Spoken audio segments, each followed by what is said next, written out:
Welcome, everyone. It is another round of SOS Nation here on Spot On Sports, the new wave of sports that is sweeping the nation here at Geek Leaks, powered by Geek Leaks. Come, compete, conquer. Shout out Danny Martin, the Innovator of the Year, 2018-2019.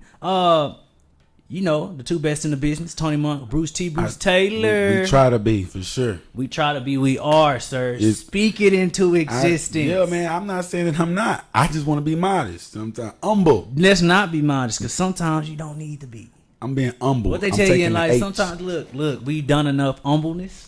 Okay. Oh, it's done time. Enough modesty. Is it that time? It's 2019. We doing it different. I'm that guy. I'm ready to do that. There we go. What's going on, everyone? We hope that you are enjoying the show. We appreciate you for tuning into SOS Nation here on Spot On Sports. Be sure to head to the YouTube page, comment, rate, subscribe, drop us likes, all of that good stuff. Subscribe to our social media handles on Instagram, Facebook, as well as Twitter, and follow all these little people here. We have Nicole in the building. Y'all can't see her, but she is here. Our SOS is La Familia in the building. Yes, that's family. Y'all know it, man. It's all Gucci. Shout out to the whole squad as well. Bruce T, man. What's up, man?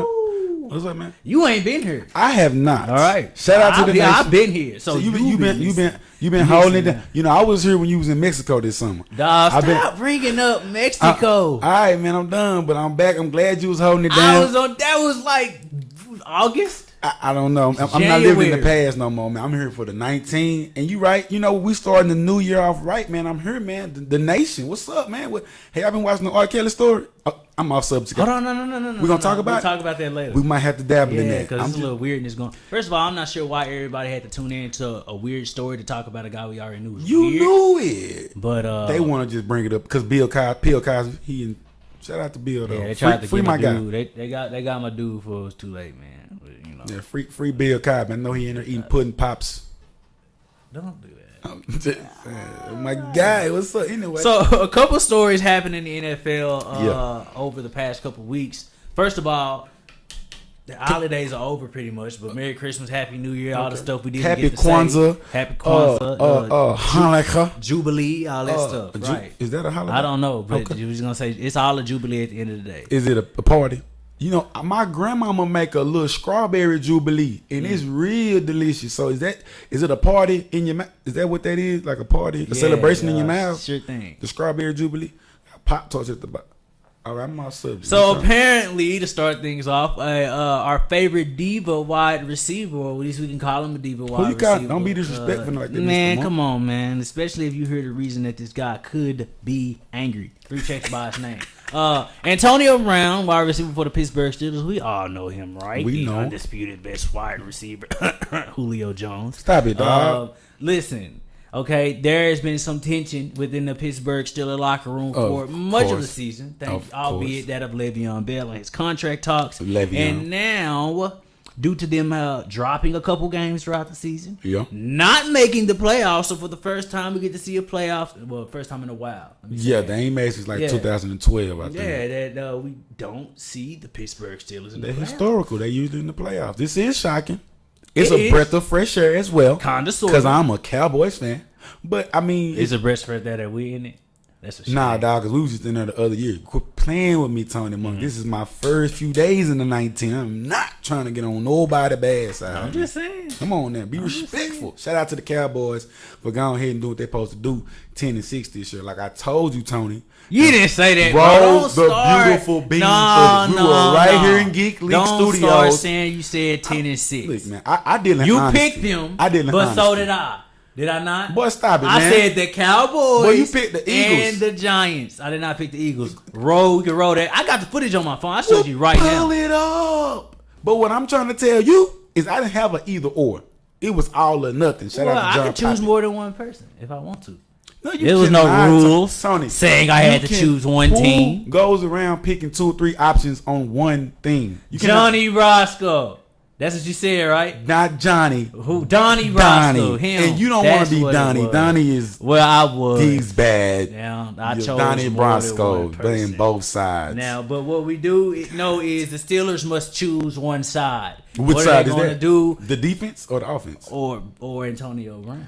Come on, let me tell you something, dog. Now, you're not gonna get rid of AB, huh? Really? Are you? You lost Le'Veon. You gonna get rid of AB that quick, huh? You gonna change Ben Roethlisberger's offense that swiftly in his last waning years? Look, word is two things that have possibly been going around. Okay, one like is that one is that that AB doesn't like the fact that the coach tends to side with Big Ben or just Big Ben related things. The next thing is that neither. Yes, the next thing is that my favorite second favorite wide receiver with the coolest name in the NFL, Juju Smith-Schuster. Why you didn't pick him up on your fantasy draft league? Ben? You worried about the wrong thing. If he's your you worried about the wrong. Wide, I'm sorry. Was that 2018? Because I picked him up. Was that 2018? All right, I'm just talking. I thought it wasn't going back. You right. All right. Anyway, Juju Smith-Schuster was voted the MVP of the team for this season. Antonio Brown, who had won it the past 4 years, did not. So how did Juju win MVP when he fumbled the ball against New Orleans? Because Juju is lost the cool.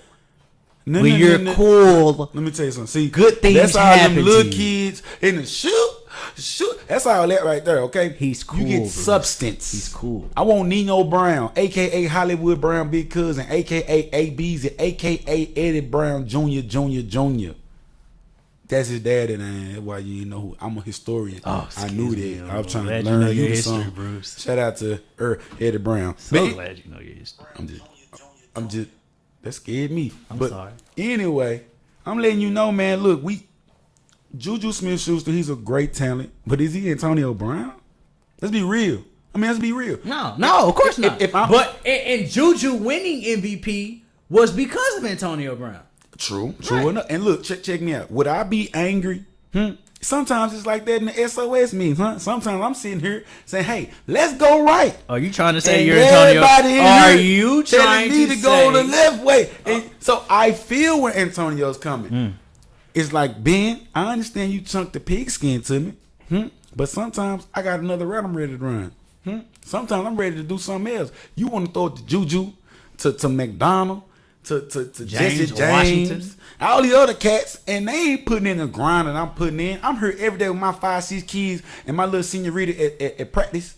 We catching balls, we dancing, we doing everything, and you not giving me the respect and the honor. I've been out here with you 8 years, man. Come on, man. Throw me the ball. I'm the MVP. Trust me. I had Antonio Brown on my fantasy draft. It was plenty games. He had 8 points. Okay. 7 points. Well, tell me something. Is there cause for concern?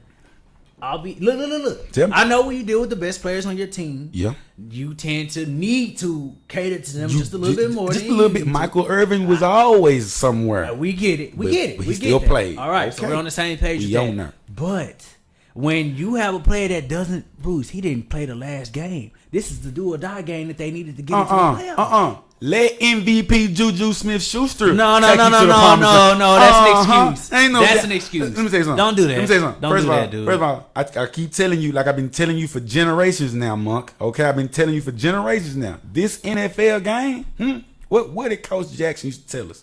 NFL, not for long. I'm going out here to put my body on the line every day.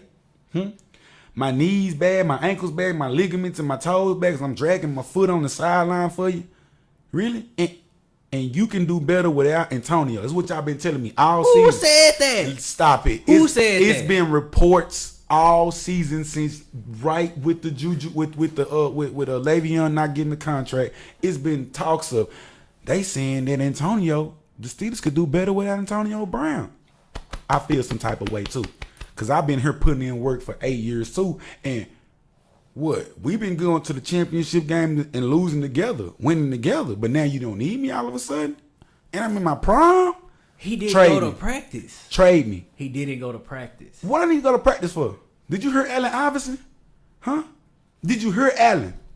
Wait a minute. Whoa. See, because we're going to get technical right here. We are. Is Antonio Brown a Hall of Famer? Yes.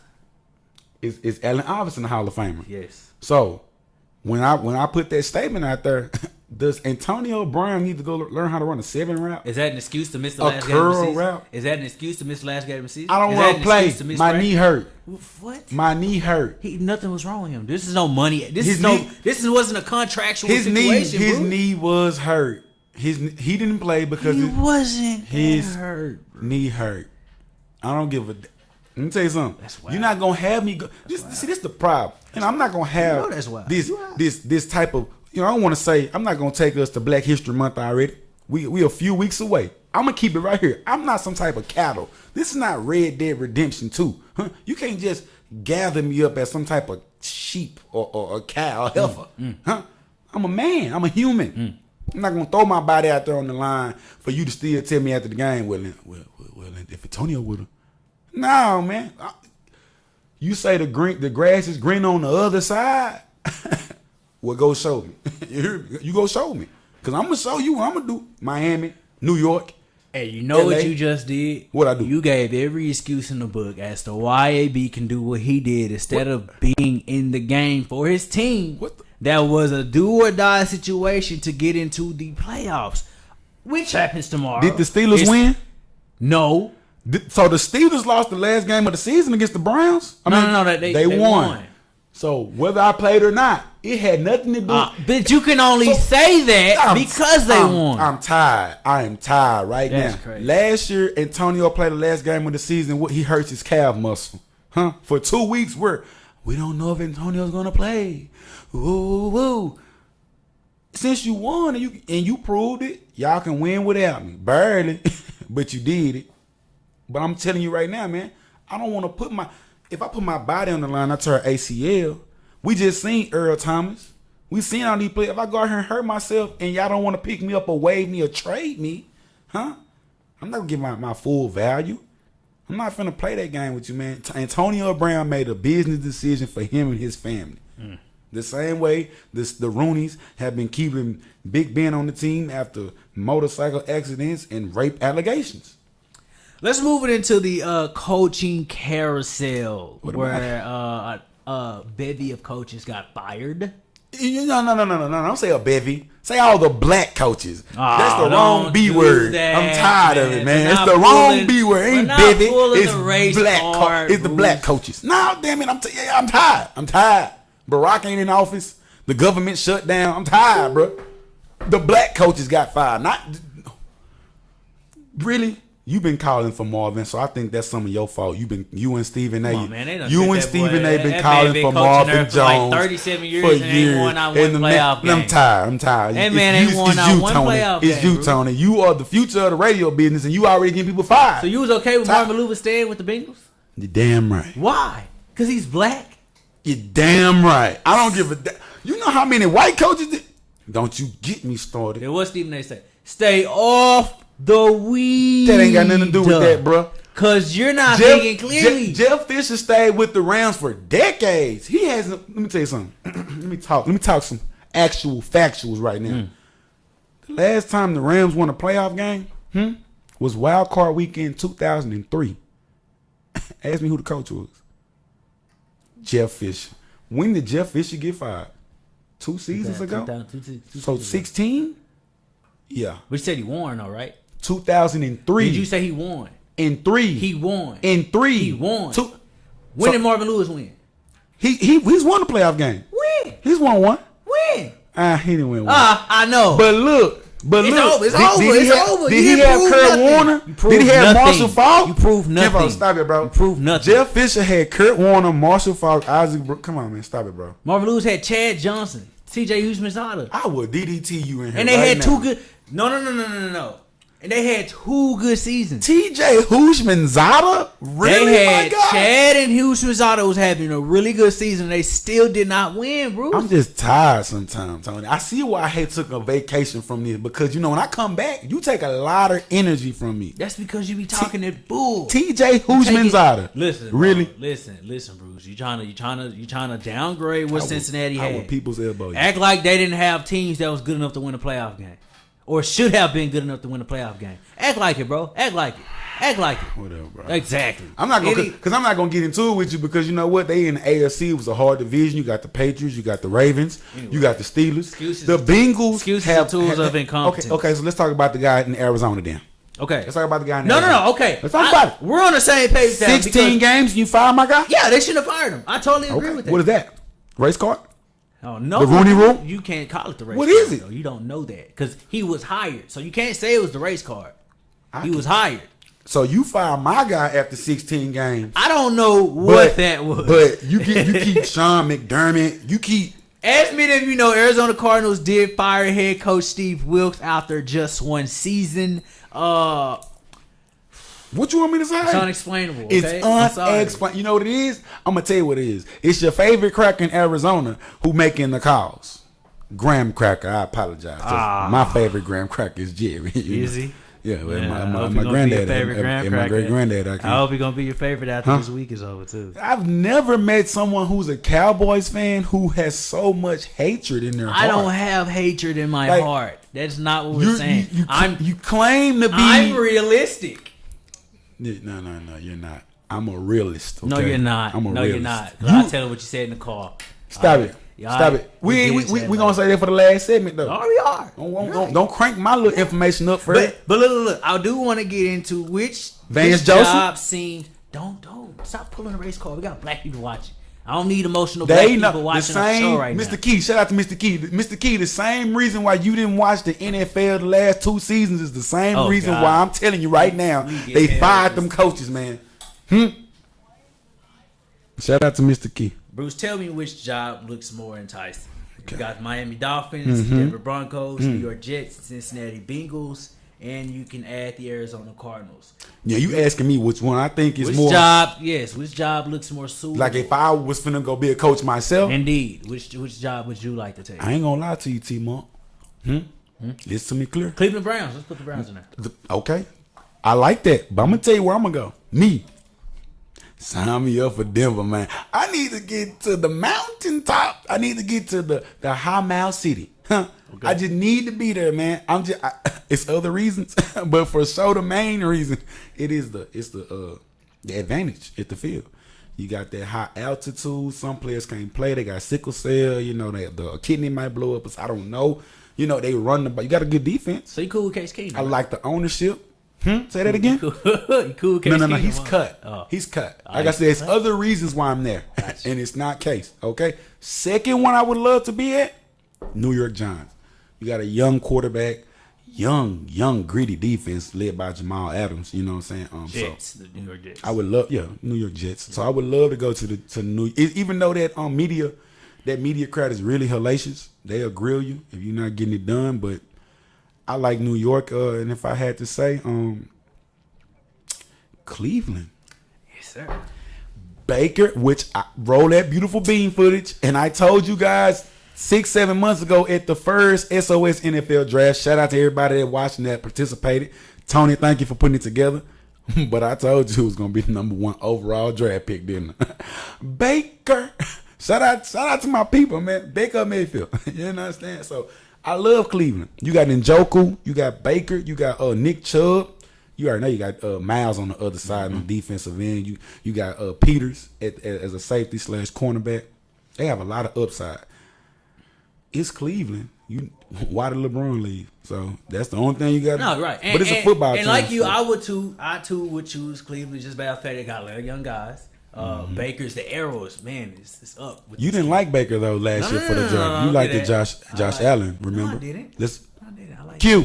Shout out to my guy Q. I like both. Pull that beautiful beam footage. Both of them. No, you got like one, Tony. I don't have to like just one. Tony, when you get, let me tell you something, Tony. When you finna get married, you can't go to the altar and say, "Oh, I like you," but then I also like her too over there. And you gotta pick, my guy. So who you going with, T-Monk? I'll go with the Browns. Okay. All right. I'll go with the Browns, but I do like where Baker Mayfield is going, the direction he's going in. I don't mind the antics too much. I like the fact that he stares down. What's the boy name? Man, it's football. Exactly, the coach, the former coach. Yo, I forgot him now because he's gotten fired. Hugh Jackson. Don't wait a minute. Hold on. Another fallen black coach soldier that took an L this season. I wouldn't have. Yeah, don't get it twisted. I wouldn't have fired Hugh.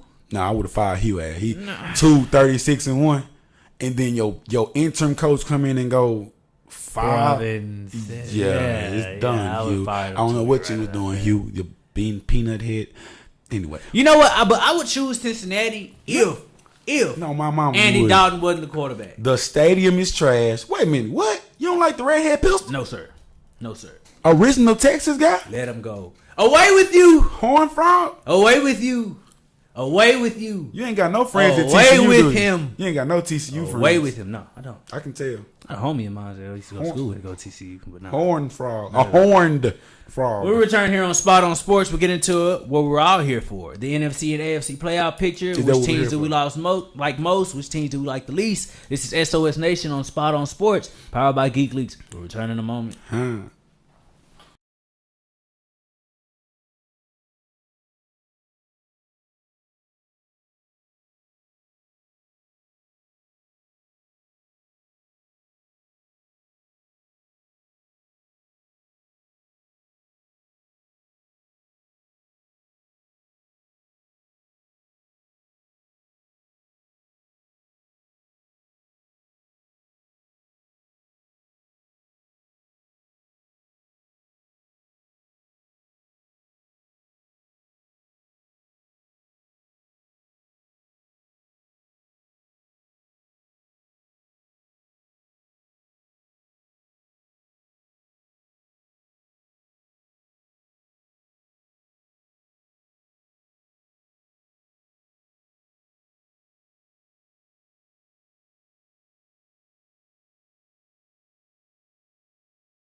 Y'all usually don't get the chance to actually see us actual live like this. Why they don't? Y'all nosy.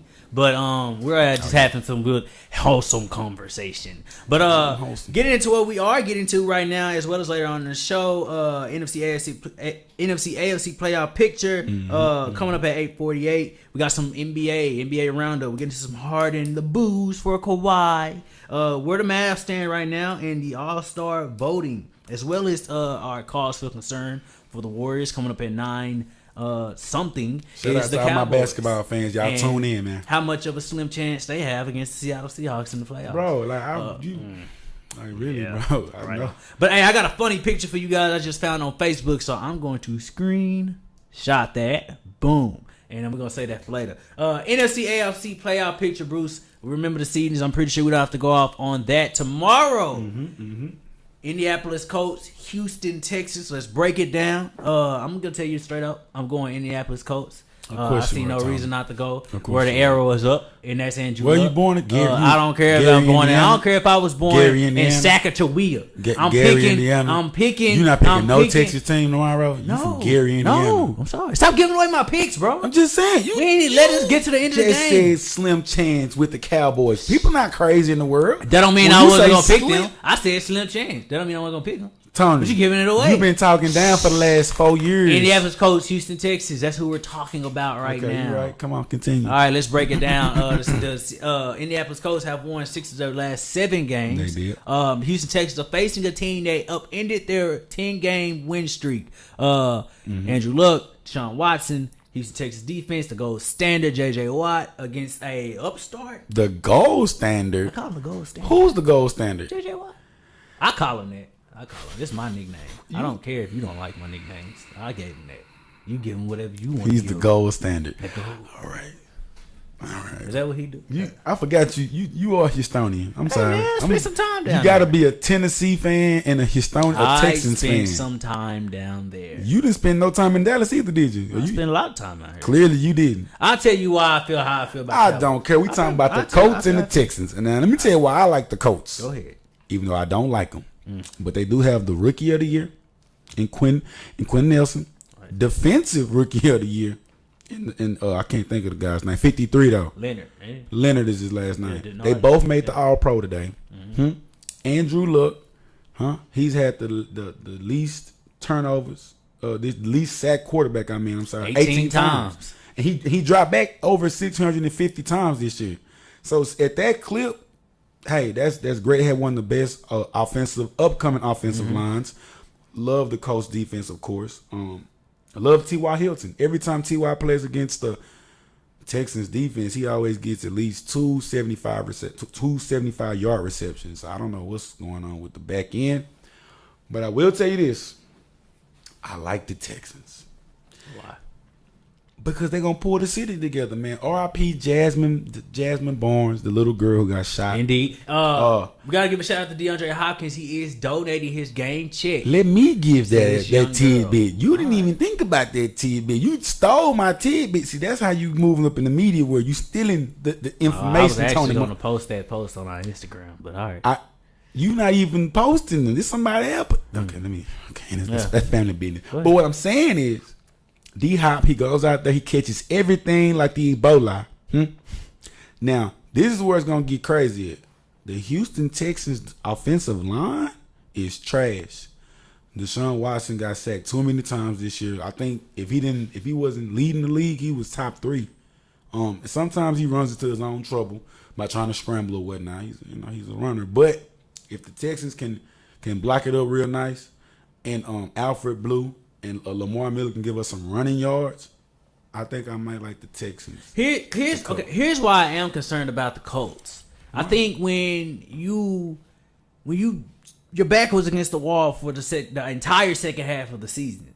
So when you win in 6 of your last 7 games, don't you feel a cause for concern that they'll ease off the brakes? Because remember, when the playoffs come around, every record is 0-0. It's starting over. But I'm saying, everyone's coming in on this even playing field mindset. Like, there's nothing, because there's no next week, but what happened behind you really doesn't matter anymore. But I would say this the same way the Cowboys are coming into this this postseason hot. It's all about perfect timing. That's true. The team that can catch that winning streak, keep that. We got upended by the Colts ourselves, 23-0. Yeah, but the game was a little different. But either way it went, they stopped our momentum. Indeed. We gained our momentum back against the Buccaneers and the Giants, but we're catching that rhythm again. 9 out of 10 games. The Colts are the same way, but I don't know if the Colts are actually ready for the playoff picture. I think they're a great story. Mm-hmm. They have the better storyline at this matchup, I think the Texans are the better team. They just have to put it all together, and hopefully Bill O'Brien can. What's his name? Bill O'Brien. Bill O'Brien. Bill O'Brien can put it together and coach a well-coached game. Give me a score. I like give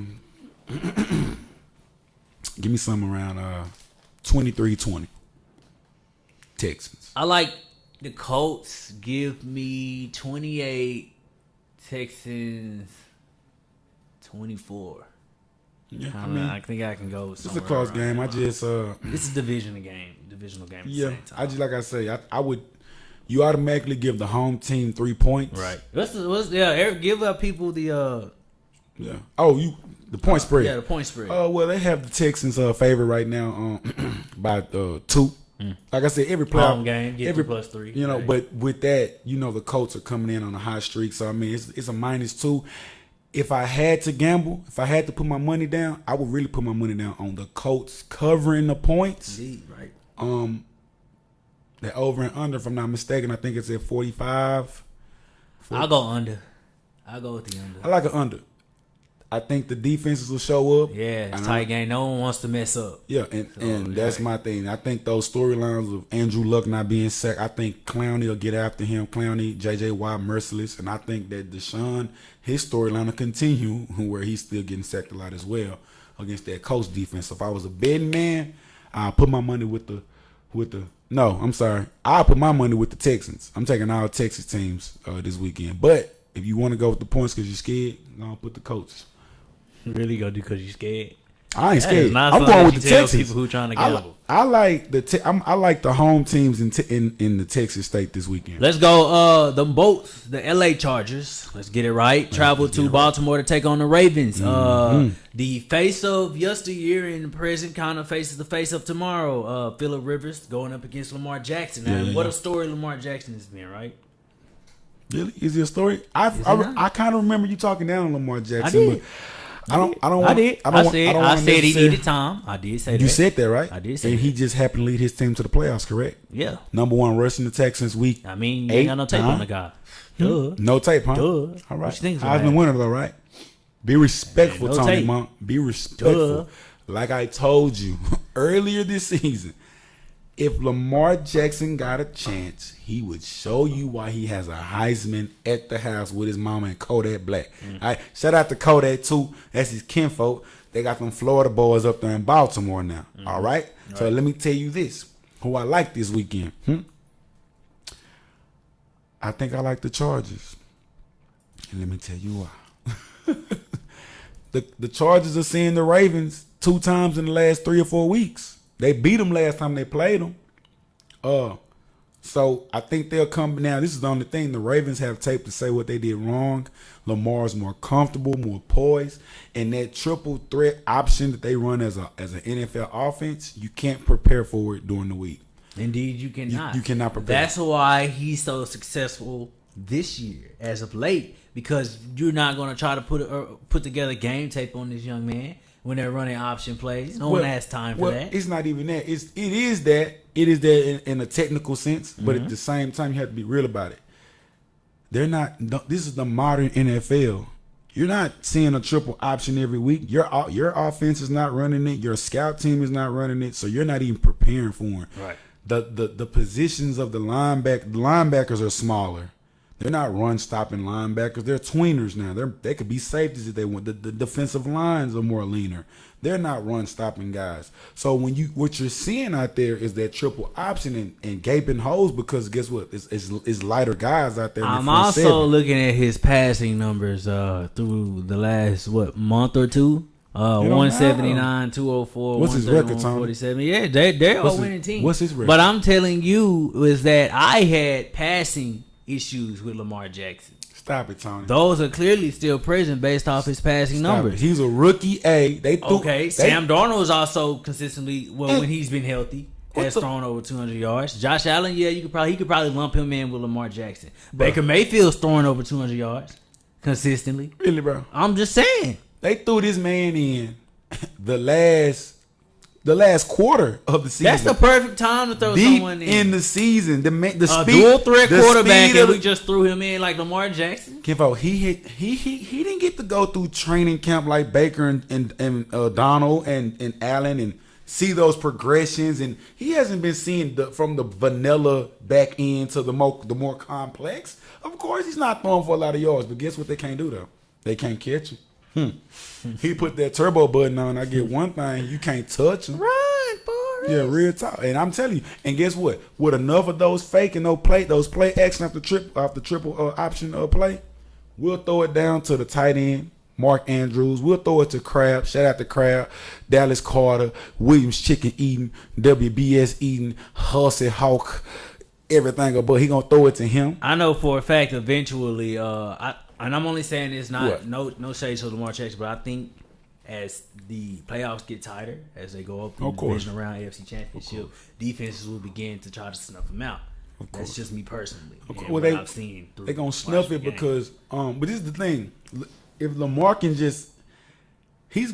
Lamar's gonna falter, but not off the strength of because he can't play. It's just because he hasn't seen everything there is to see in an NFL game yet. Right. If this was Baker Mayfield and the Browns in the playoffs, you would have a little bit more life about your pick because you know Baker, he's played since the third game of the season. He's seen more. He's seen the cover 1, the cover 2, the cover 3, 6, 5. Indeed. The linebackers blitzing, the calls, the plays, how it feels to get hit and keep on going through. So Lamar hasn't developed like that, but you can't stop him running. But I like the Ravens to cover. Yeah, and they're dangerous for one because coming into the playoffs, you need teams that for one play defense. They have the best defense in the league, and for two, they have the best rushing attack so far. For sure, and running over 160 yards a game. And you have to know that even though I think the Chargers have the best roster in the playoffs now, for sure.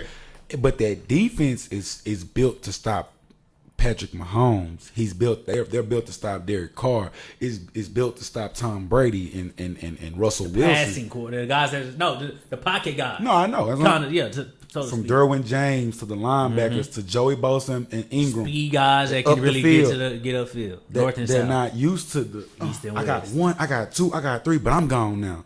Yeah. So we have to see how they can. And it's a short week. You played Sunday. You playing tomorrow. We have to see how you guys are you going to trust your eyes on Saturday? So that's what we got to see, man. So this team crept up into the playoffs out of no freaking where, even though I'm not very surprised that old Saint Nick is pulling some magic out of his butt. But somehow Philadelphia has eased into the playoffs again, which, albeit doesn't necessarily happen for Super Bowl champions. They usually don't go back. Yeah.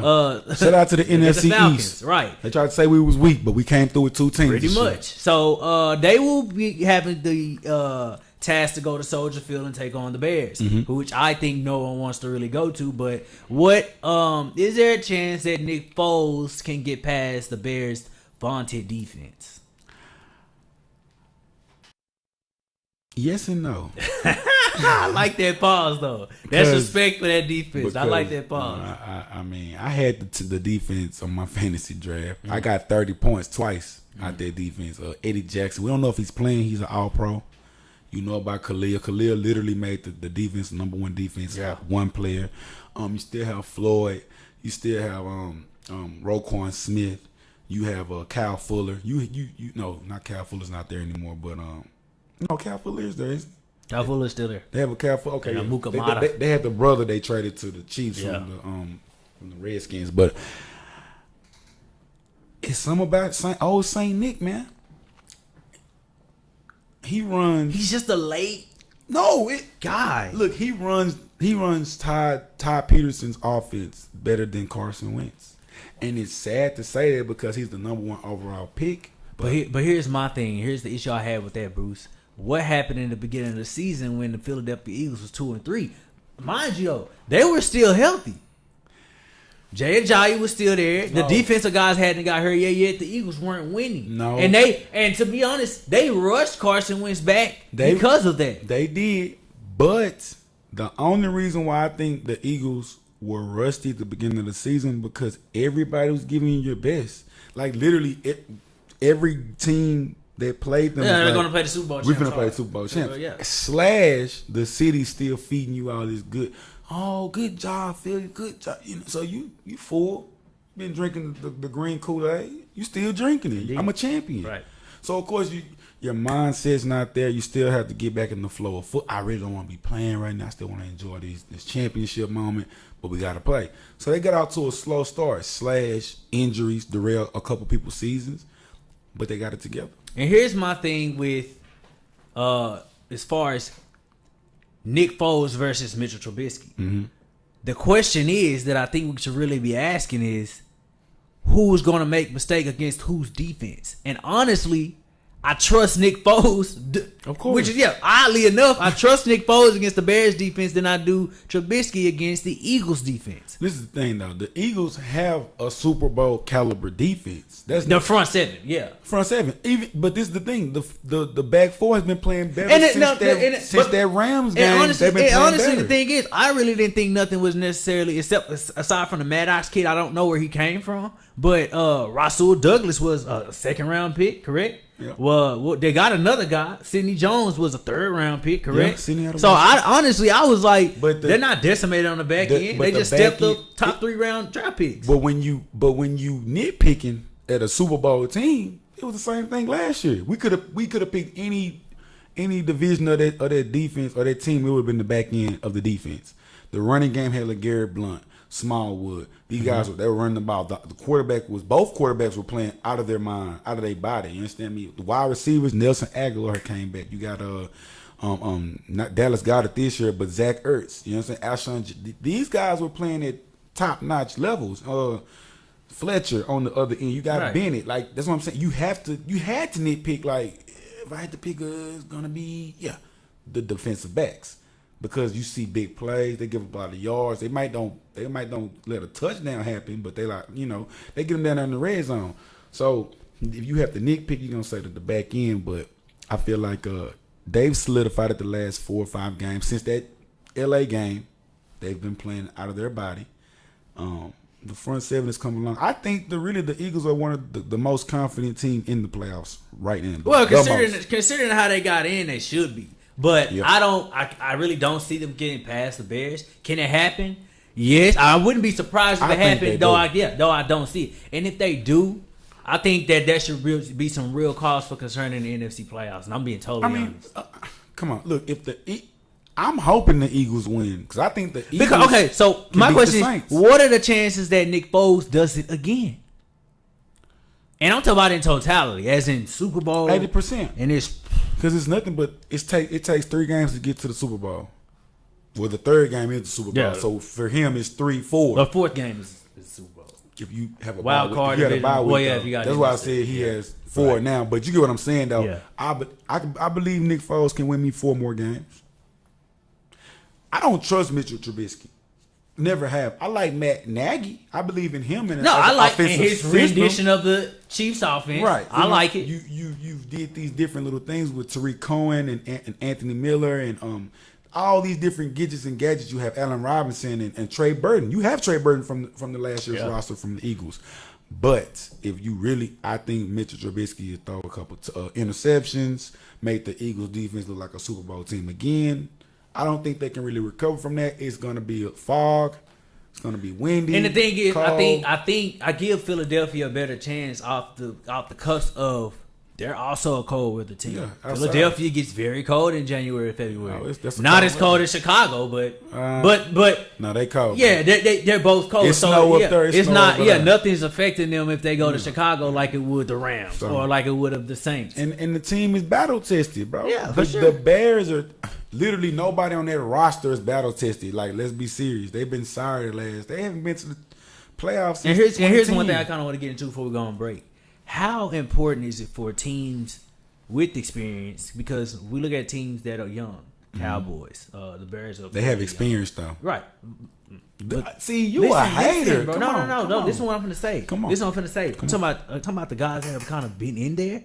I'm saying like even though they're not in the playoffs this year, yeah, Big Ben been there. You know, you got this this battle test guy that's been in the playoff numerous times. They have traveled. Drew Brees has traveled through the playoff. Yeah. So I'm saying, how important is that versus you got these young cats that's kind of jumping in there, that's trying to make names for themselves. They got to stake their claims against guys that have been tested before. Yeah, it's the most. A prime example is Lamar Jackson and Phillip Rivers. We just spoke about. First of all, we got 5 starting black quarterbacks in the playoffs, which is awesome. Most that's awesome, of all time. Girl.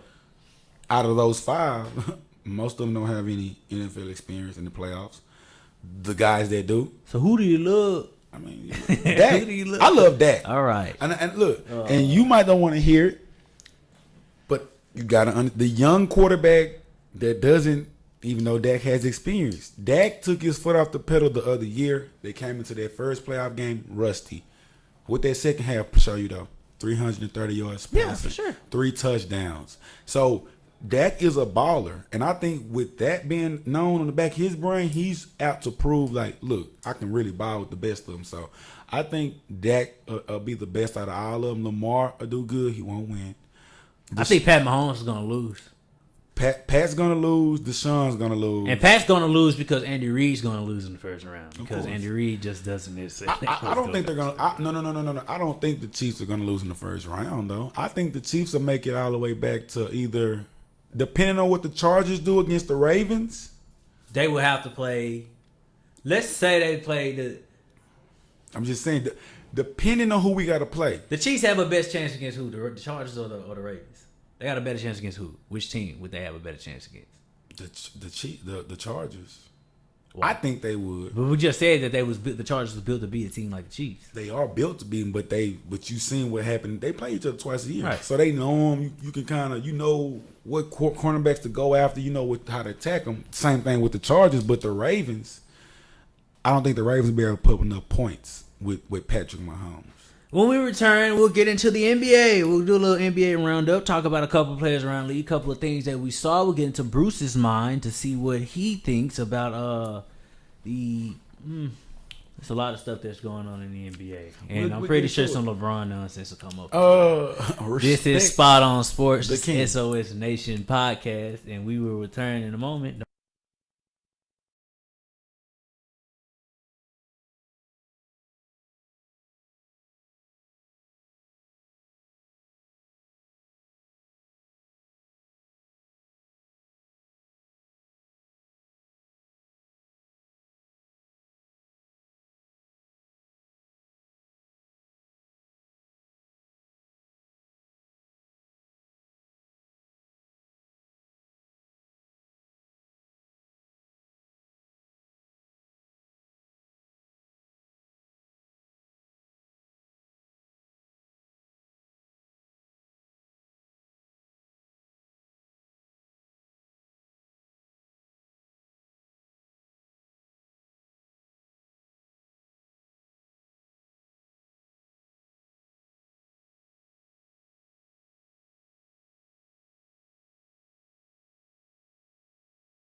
Yo, it's your boy Bruce T, and we back with my guy T Monk. SOS Nation, of course. We here live in effect, man. We were talking about the NBA on these previous few topics. If you've been with us, welcome. If you just joined it. But now we get into the NBA. Mm-hmm. Shout out to all my NBA fans. I know the NFL is about to come to a close, and you know how that goes. Unfortunately. Now I already got to turn my eyes back to the NBA, and I just blinked, and LeBron was a Laker, and then I blinked again, and then the season was starting. I'm glad you brought up the King's name, because you respect it, and he is leading the West in All-Star voting. I'm glad you brought it up. Him, Stephen Curry, Luka, James Harden, and the surprise of the year. Really not the surprise. I told you. Is D Rose? That's the surprise. D Rose. How? Well. Comeback story, feel good story. I had to learn that there was a lot of people that like light skinned Derrick Rose. It's a light skinned thing. They was liking him before he was D Rose because he was light skinned. I don't know what that little era was, but he's a baller and he's back, and it's a great comeback. I think he'll win comeback player of the year as well. But I think the best story for me it had to be Luka, man. Luka Doncic, rookie for the Dallas Mavericks, balling right now. We actually are playing the Boston Celtics tonight. Mavs are up 7. Oh, no, they're not. Celtics are up 88-70. Well, you know, they're a better team, so you know what that is. But, I mean... But Kyrie's not even playing. But they have a...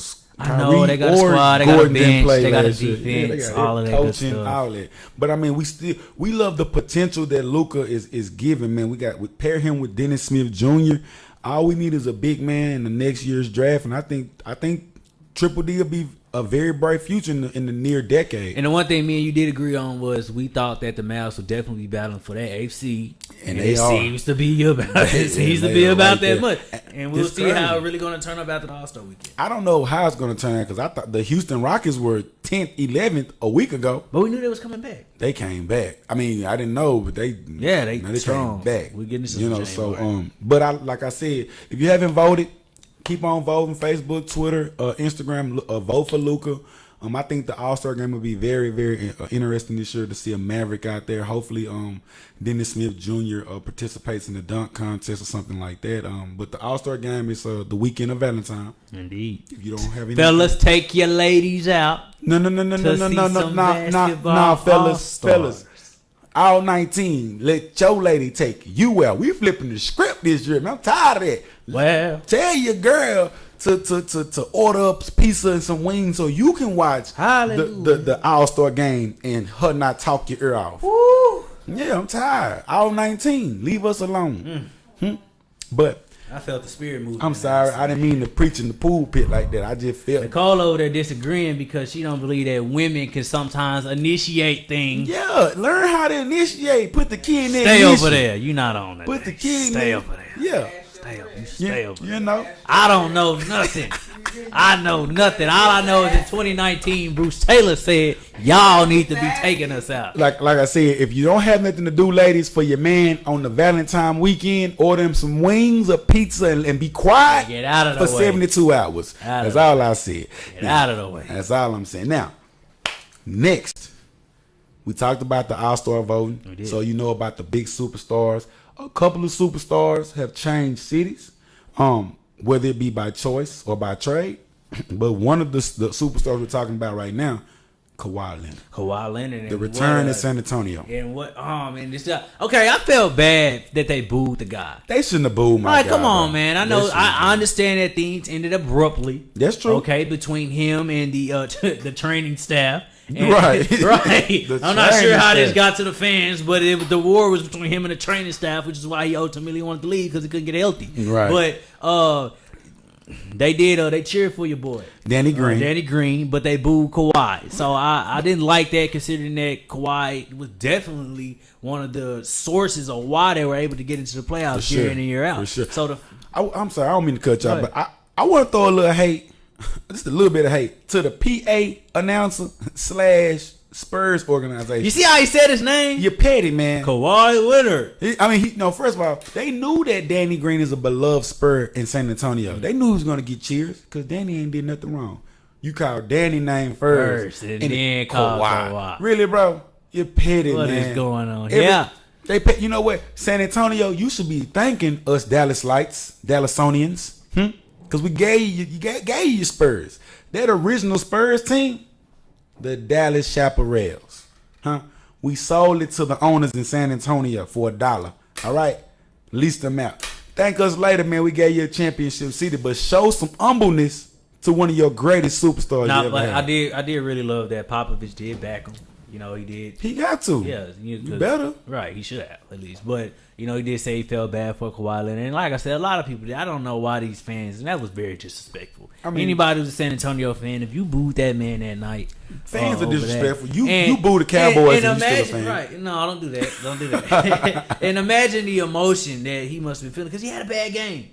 Well, they just got blew out. That too, but he had 21-5. I mean, yeah, but they didn't win. You know, Kawhi. You know, it was a couple of Danny Green went 0 for 11, but they still cheered him. What the hell? Was that the whole San Antonio feel going on? You think? I think it was, bro. I think they put something in my guy Poncho's meal right before the game. He had like a little stomach bug virus or something with them refried beans, and I just think he didn't have his jump like he used. You know, the calf muscle raises are usually there. He didn't have it that night. But another superstar from Texas, while we're on it, he went off that same night, though. I don't know if you guys got the catch on TNT last night, Thursday night basketball, the Golden State Warriors versus the Houston Rockets. Yeah. This is what's crazy. I didn't watch the game. Seen it on ESPN that they were losing, getting blew out. I said, I think I saw like the end of it. I'm not going to turn that game on. But my guy, the left-hand bearded bandit, will you woo, woo, woo? Yeah. Left hand, shake and bake, pulling up on called fire, which is very surprising. I'm looking at these Western Conference votes for the guards, and he's, where is he? You think he was like 4th on this list? I believe it. You know, he had a slow start. He just ripped off these last 10 games. He started ripping off 40, 45, 50, 40, 30 again. You know, he just started ripping. At first, they were down. So. Is he the undisputed MVP already? Or two-time MVP, or going back and becoming a two-time MVP. This is the thing about James, man. James does this every season during the regular season. This is nothing short of spectacular. We've seen even more crazy stunts from him. Where I think this MVP race should be, what is James going to do in the playoffs? And that's where the substance of this is coming for me. Stephen Curry, unanimous back-to-back MVP. First time in NBA history, even though we can argue that Wilt or even Michael Jordan should have got it, or even my guy LeBron or Kobe. First time it happened with Stephen. But Stephen's going to the playoffs. Stephen will be there. Stephen will show up. We're going to the finals every year. We getting past all obstacles. We beat the Spurs. We beat the Grizzlies. We beat whoever you want to put out there. But with James, I just don't know, man. He has won, and that's good for him. Let's see, how you do in the playoffs. Keep this momentum. We know you're gonna score 30 a night. We know you're gonna do that. We got to see how you play when Chris Paul come back.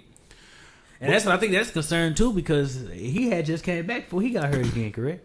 Yeah, he did. And that's an area of concern because Chris Paul can't stay healthy. But he never has. He's been Sean Lee his whole career. Tissue paper. So Chris Paul's okay in my books. I don't like him sometimes, but he's cool. But we see what they did last year in the Western Conference Finals. Right. He tweaks that hammy. Where does James go though? You can score 50 in September. And James was kind of, to be honest, even in that whole playoff thing, James was in the shadow of Chris Paul. He was shaky. The year before that, when they played the Spurs, 6 points. Yeah, he had probably only dropped 20 to close to 30 like a handful of times. That's what I'm saying. So I know you can score 60 and 50 during October, November, and December, and January. What can you do in April, May, June, July? And the season has been rigorous. Let me see. And it's been long, and all 82 games have been played. Nah, real talk. So, like I say, Harden, phenomenal job though last night. Scored 40-some points. Brought the Rockets back to beat the. First of all, I'm sorry to get out there. But the Warriors in that Houston Rockets game was hellacious. Did you see Kevin Durant step out of bounds? Yeah, okay. He stepped out of bounds like 80 times. With a size 20 size. And they still didn't call it. Really? I mean, he chunked it back in the play and they kept it rolling like that. They had I suppose that was a little... they missed a lot of calls last night. Late gift wrapping for the Warriors last night. And that's what I'm saying. I think the refs were actually trying to give that game to the Warriors. And speaking of that, the Warriors have a lot of issues, man. It hasn't been the same since Draymond looked down the bench and called Kevin Durant the B word. It just hasn't been the same. I think the words are to the effect of, we never really needed you, dog. Kinda, sort. Don't quote me on that, but I think that's what Draymond told KD. Technically, they didn't. If you want to be really technical about it, they didn't need KD. 73-9. But I think when you get with dynasties, not dynasties. Let me not call them a dynasty. Who? No, they're dynasty. We call them dynasty. Okay. So when you get with these dynasties, after a long time, you have a bevy of all-star players. You do. And tension's so thick you can cut it with a butter knife. Okay, yeah. I mean, look, you got one of the best defense players, Draymond, beefing with, or at least you can argue one of the top 10 players all time. Who? In KD. Yes. Yeah. Okay. There we go. And then Steph, stay out the way, Steph. Yeah. And then Clay is Clay, stay out the way, Clay. Yeah. Brothers to the end in the corner. Splash brothers. Right. So, is it time? We see it's time now. We're gonna blow it we up. see that the Warriors, though it's early in the season, these teams tend to wait until late to be able to turn it up, much like LeBron does. So it's just no, it's not. I said when you start to bump heads eventually, and this is tough to say considering that KD's only been there for 2 seasons. But you really start to bump heads after a while. Things happen. This guy said, "I'm a star. I can do this." Well, this guy over here is a star. He can do this. I think Draymond just came to the realization when you say things like, "Why y'all just won't give me the ball?" KD's a shooter. He's doing his job. It's not that he's not a shooter, but like Draymond said, dog, we was good before you got here, bro. Right. You chose to come. We didn't ask you to come. You decided to come. Yeah. And we do thank you for your shooting skills that helped beat the Cavaliers in the last 2 finals, but we didn't need your help. And what he's saying that is don't come to this team being selfish. We've worked from Mark Jackson all the way to Steve Kerr to Luke Walton. This has been a selfless team. Well, okay, I get it. But selfless. You are a basketball-minded person. I like it. More than myself. I like so, it. Did a couple layup lines. Yeah, Danny is also in the room as well. Shout out to my guy, Danny. Shake your head, yes or no, D. Yep. But who would you rather have taken the shot?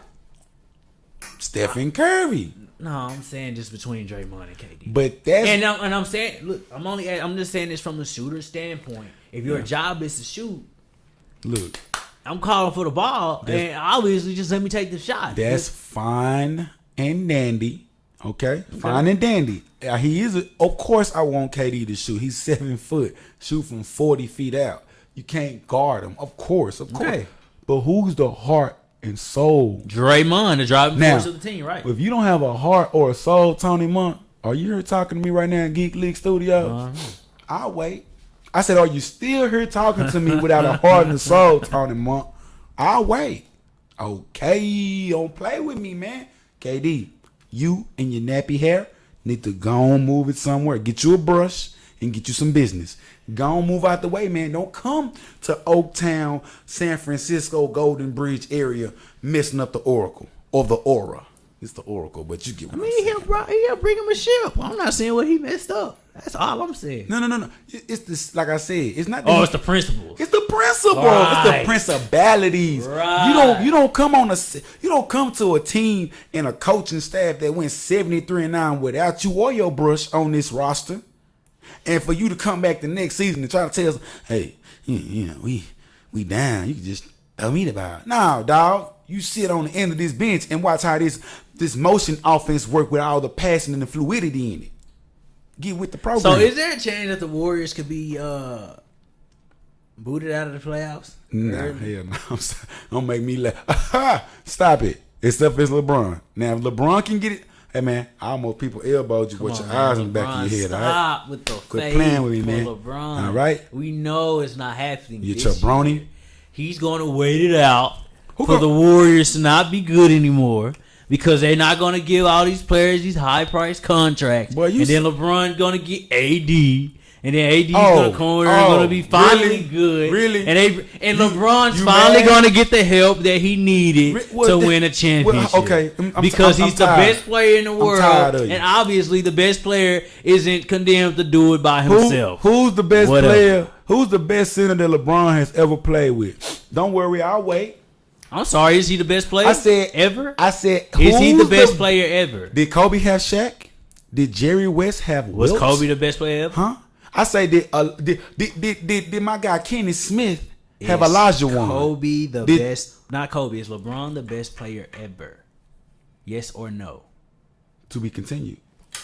But what I'm trying to tell, what I'm asking you is, who's the best big man that the guy has ever played with? He hasn't had one. Thank you, Big Z. Ilzuskis Eldraskis. Can't even say his name no more. He's been out the league so long. Okay, the Big Z. That's the best. And Ben Wallace. Stop it, man. Give me a Dizzle, huh? Yeah, the unibrow. We get a championship. You go get Kurt. You go get Boogie and KD, and I can't get. Boogie's hurt. He's not even playing. Everybody was complaining the fact that Boogie joined the Warriors. He's not playing. And then when he does come back, he's gonna have to knock off Russ, which is gonna be around the time that the playoffs come. How much is Boogie gonna be averaging? Is he gonna take shots from Draymond? Yes. Is he gonna take shots from Steph? Is he gonna take shots from Clay? Is he gonna take shots from KD? He is. Because let me tell you something. If any one of them on that team, they're going to talk to Boogie Cousins crazy, he going to snap the dog shit. You thought Draymond was bad. Boogie going to show you. You seen him dunk on old boy.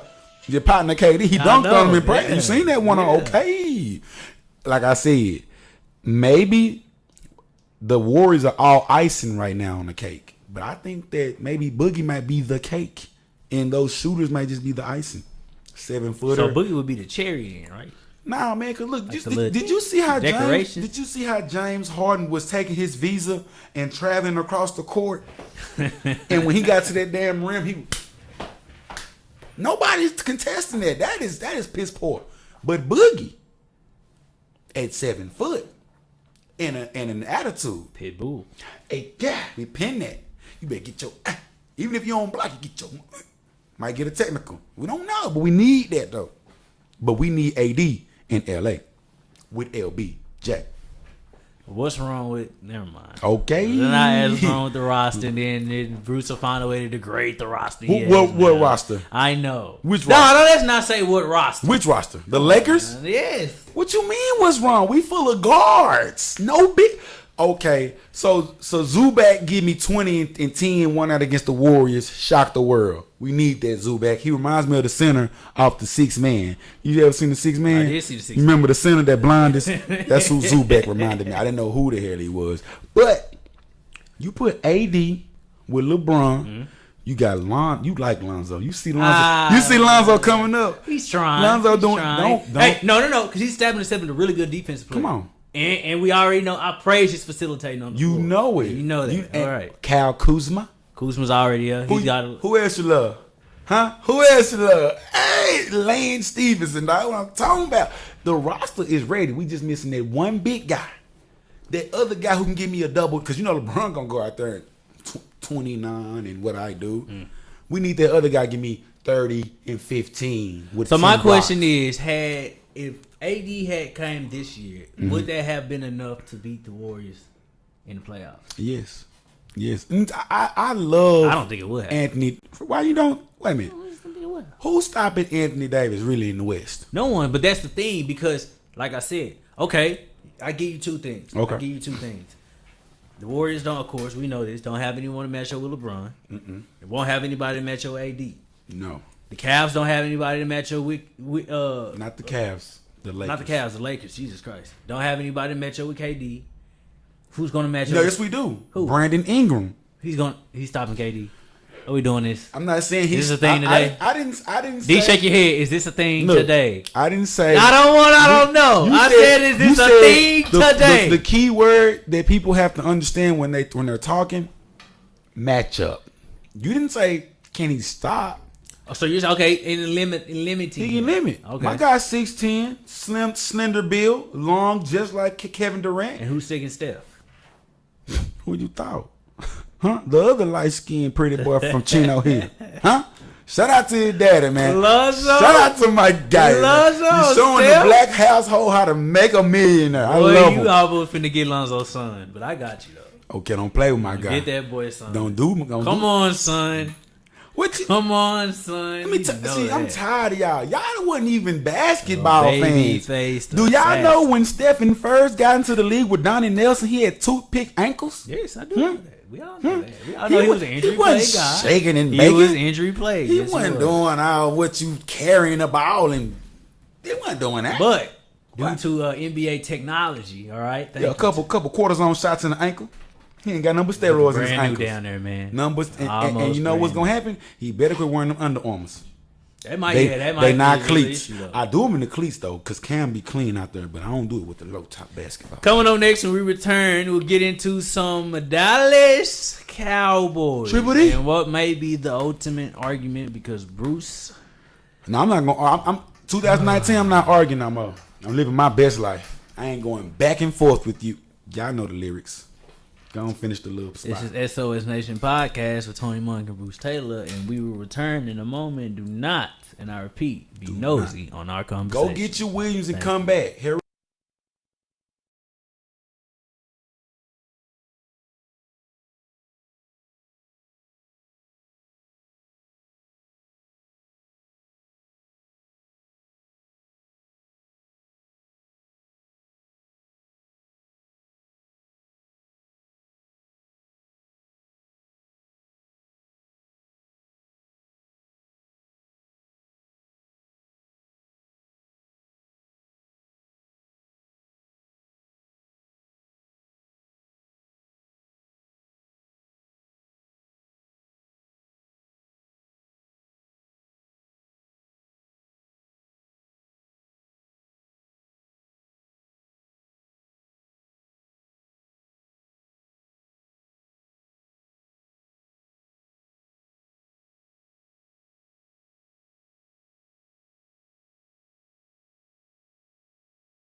2.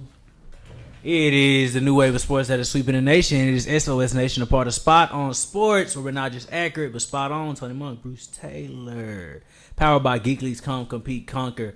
Had a lot of good NBA talk. A lot of good NFC, AFC playoff picture talk. Antonio Brown and the coaching vacancies. Now we'll get into the real deal. Well, it's not the real deal, but sure, we'll get into some more football news for you guys. You got to be from Albuquerque, New We'll Mexico, now do the Dallas Cowboys as they take on the Seattle Seahawks tomorrow. Bruce, this is happening. Hey, I'm gonna be honest with you. Be honest. I'm nervous. Okay, I'm nervous as shit.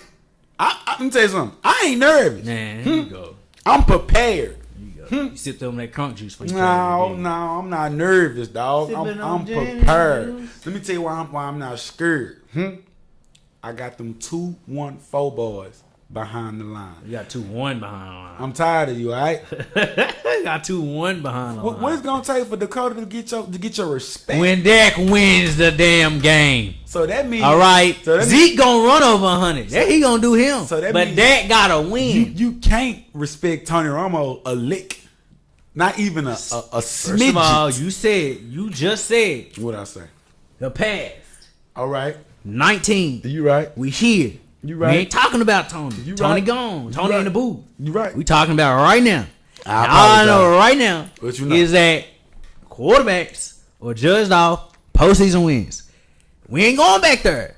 We here. Okay. All right. So I just need Dak. Dak, give me one. Give me one.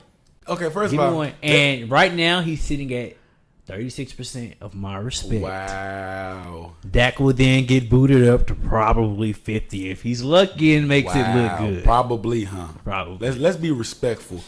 Dakota Prescott has only been in the league 3 NFL seasons. 3, right? 2 of those 3 seasons been in the playoffs. Don't talk to me about respect, Tony Monk. The first 3 seasons, only the highest completion percentage of any NFL quarterback in NFL history at 66.7%. It's a passing league, right? Stop playing with me, okay? All right, because you're being real disrespectful right now, all right? Okay, the man is only making Albertsons still a wholesome store. Don't do that. When Jason Witten left, okay? You can still go get your turkey and everything you want for half off if you wear a Dakota Prescott jersey. You need to be looking at that camera. You don't talk. Don't do me like that, Tony. The nation know what's going on. But let's get back to you, Tony. This blasphemy, this blasphemy you like doing. You are what was okay? So how sure of you that the Cowboys will pull this win off against the Seattle Seahawks tomorrow at 7:15? I'm 50-50 right now. 50%. It's a playoff game. Win and go home. And I respect Pete Carroll. I respect. Don't like him, but I respect Russell. Shout out to Future.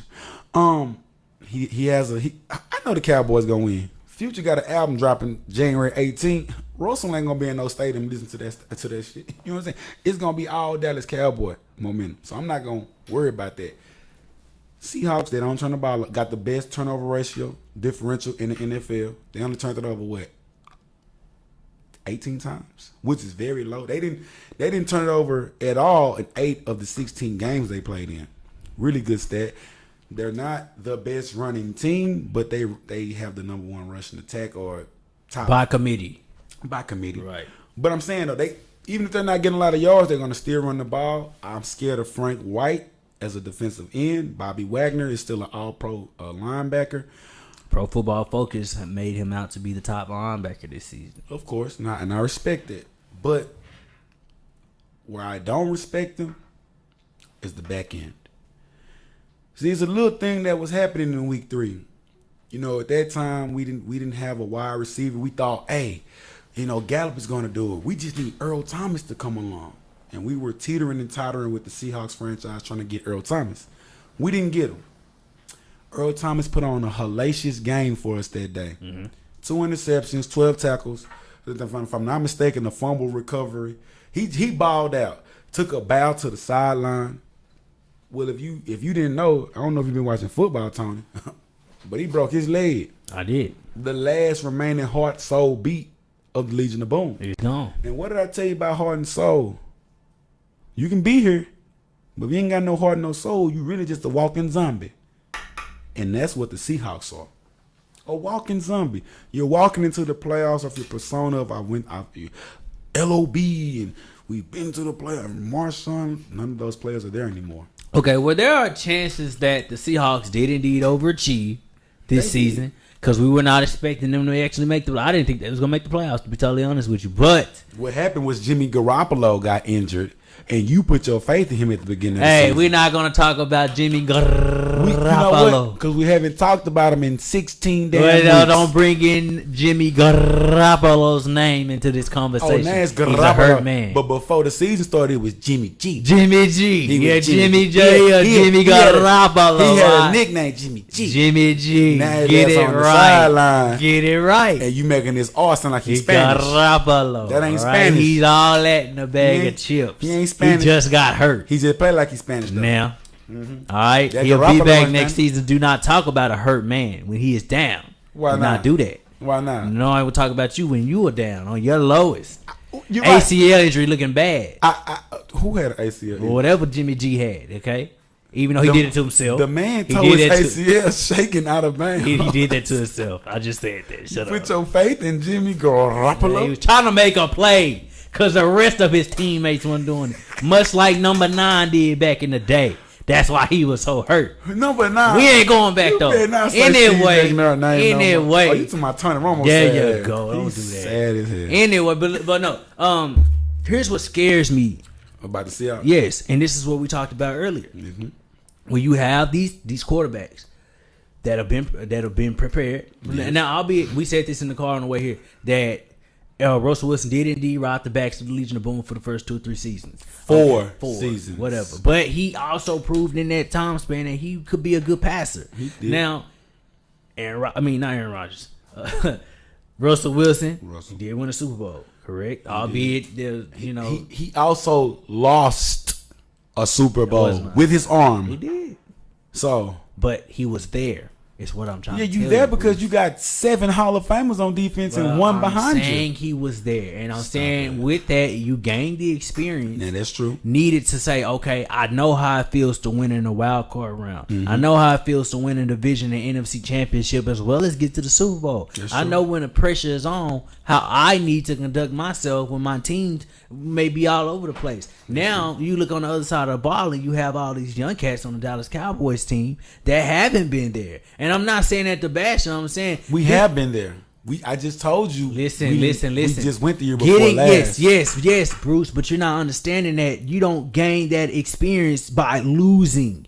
You say, okay, we were here, but now you face the same exact pressure you faced 2 years ago. The Cowboys didn't win that game against Green Bay. They don't know how it feels to win a playoff game or have to win a playoff game. Are we saying that Phillip Rivers with his piss poor playoff performances? He's been to AFC Championship before. But who did he have? It doesn't matter. Who did he have? He had guys. He had guys. He had guys. But you look, you not understand what I'm saying, Bruce. It's just the experience gained with winning. That's the only thing I'm giving. So you don't gain experience in the playoffs by losing? If you never find out how to if you never have the feeling of getting past a round, how are you ever going to really gain that experience? So you don't have experience by getting to the playoffs and playing. The Bengals were going to the playoffs every year. Did they ever get past the first round? No. AJ Green all right, then, and Andy Dalton have experience in the playoffs. They know what it means to go, and that every snap everything is doubled in the playoffs. As long as you get there, but they don't know how to win it. Russell Wilson knows how to win it, Bruce. That's all I'm saying. Stop it, bro. You tripping. All right. He had a great team around him. He did. And of course he got to experience some great things. But trust me, I'm not sitting here saying that Phillip Rivers doesn't have any playoff experience because he's never won a Super Bowl. He just hasn't won the chip. But loss/win, they're both experiences. What do we say when you in life? When you take an L, I was down on my luck this year. Those are lessons. That's because you know you're going to eventually win. And who knows who's going to win until you play the game? How do you know the Cowboys going to win? How do you know they're going to lose?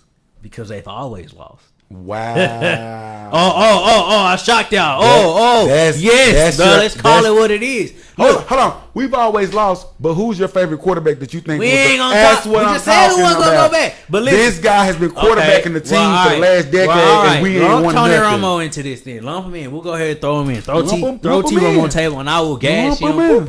Just like I do everybody else. But you can't say that losing a playoff game isn't experience. You're getting there. Now I can say if you've never been to the playoffs, you have no experience. That Dakota's been there. The lineman Tyrone, the other guard, he's been there. D. Lawrence has been there. They've been in the playoffs. Because you can't even really feel the excitement over the Cowboys even really being in the playoffs. Do you know why, Bruce? Why? Because deep down inside the spirit that beats this blue and silver star inside of a Cowboys fan's soul, they don't even think that we can really get past the Seahawks. Do you know why? Because they look at the Seahawks. Let me talk. Because they look at the Seahawks and they see in Russ we trust, and they see that he's been there, and they see that he's won. But you can't even go back in the deep part of your psyche and say that the Cowboys is gonna pull this game out. You're only going out there off the strength that you got a good defense, which is good. We talked on this earlier. You got a good defense, and you got the best running back,